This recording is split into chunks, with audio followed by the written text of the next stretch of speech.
வாங்க வாங்க எங்கள் வீட்டு நாட்டுக்கோழிகளை பாருங்கள். இதில் 2 வகையான நாட்டுக்கோழி இருக்குது. அசில், இது அசில் வகையை சார்ந்தது.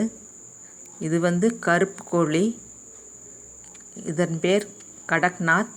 இதோட கறியும் கருப்பாக இருக்கும். கோழியின் சயின்டிஃபிக் நேம் கேலஸ் டொமஸ்டிகஸ்.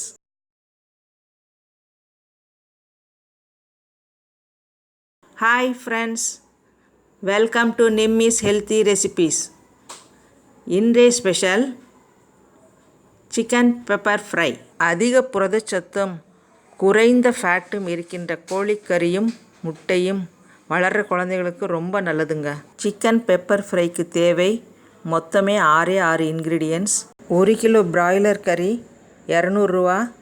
நான் 750 கிராம்ஸ் வாங்கினேன். குழந்தைங்களுக்கு பிடிச்ச லெக் பீஸாக பார்த்து வாங்குங்க. கறியை மேரினேட் செய்ய சிட்ரிக் ஆசிட் நிறைஞ்ச எலுமிச்சம்பழத்தை யூஸ் பண்ணியிருக்கேன். இது கவுச்சி வாசனையை போக்கி கறியை மென்மையாக்கி பாக்டீரியாவை கொல்லும். கறியை நல்லா பிரட்டி 1 hour ஊற வைங்க. கருமிளகு மசாலாக்களின் ராஜா. 150 கிராம் உரிச்ச பூண்டு. பிறகு நல்லா கட் பண்ண ஜிஞ்சர் 20 கிராம். தேவையான அளவு உப்பு. 100 ml தண்ணி ரொம்ப கம்மியாக செலவாகும். கருமிளகும் கோழிக்கறியும் செம்ம காம்பினேஷனுங்க. குக்கரை சிம்மில் வச்சு 200 ml நல்லெண்ணெய் எடுத்துக்கங்க. அதில் கட் பண்ண இஞ்சி போட்டு லேசாக 1 நிமிஷம் வதக்குங்க. அதன் பிறகு கார்லிக் போட்டு அதையும் 1 நிமிஷம் லேசாக வதங்கினா போதும். இப்போது குக்கரை ஆஃப் பண்ணிவிட்டு பெப்பர் போடுங்க. குக்கரோட சூடே போதும், ஓகேவா? 50% வதங்கினா போதும். உடனே குக்கரில் இருந்து எடுத்துருங்க. இந்த இஞ்சி பூண்டு கருமிளகு இந்த 3 முப்படை தளபதிகள் போல செயல்பட்டு நம் உடம்பை காப்பாற்றும். பிளட் கொலஸ்ட்ரால் பிளட் சுகரை கண்ட்ரோல் செய்து இதயத்தை காப்பாற்றும். வதக்கின இஞ்சி பூண்டு கருமிளகோட உப்பு சேர்த்து கொஞ்சம் தண்ணி சேர்த்து மிக்சியில் மையாக அரைச்சிக்கோங்க. இது 1 pan ரெசிபி. குக்கரில் மீந்திருக்கிற எண்ணெயிலேயே கோழிக்கறியை போட்டு நல்லா ஒரு 15 minutes சிம்மிலேயே வச்சு வதக்குங்க. கோழிக்கறி 50% அதிலேயே குக்காயிடணும். ஓப்பன்லேயே வச்சே வதக்குங்க. இந்த கோழிக்கறி ஒயிட் லீன் மீட் வகையை சார்ந்தது. அதாவது அதிக புரதச்சத்தும் குறைஞ்ச கொழுப்பும் இருக்குது.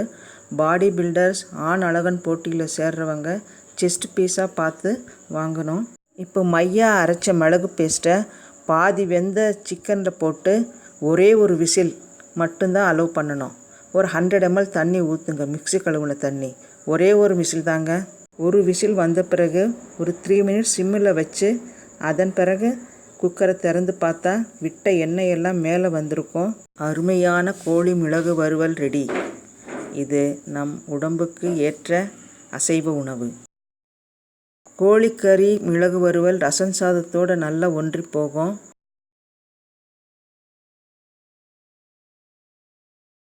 இன்னொரு ஆப்ஷன் கறிச்சட்டி சோறு. இதை சாப்பிட்டவங்களுக்கு தான் தெரியும், அவ்வளவு டேஸ்ட்டாக இருக்கும். சளி, இருமல், உடல் வலி, அஜீரணம் இருக்கும் பொழுது இந்த மாதிரி கோழி மிளகு வறுவல் செய்து கொடுங்கள். உடம்பிற்கு அவ்வளவு நல்லது. ஆரோக்கியமான முறையில் அசைவ உணவை சமைத்து அளவோடு உண்டு நல்ல சரீரம் மற்றும் நல்ல எண்ணங்களுடன் ஆரோக்கியமாக வாழுங்கள்.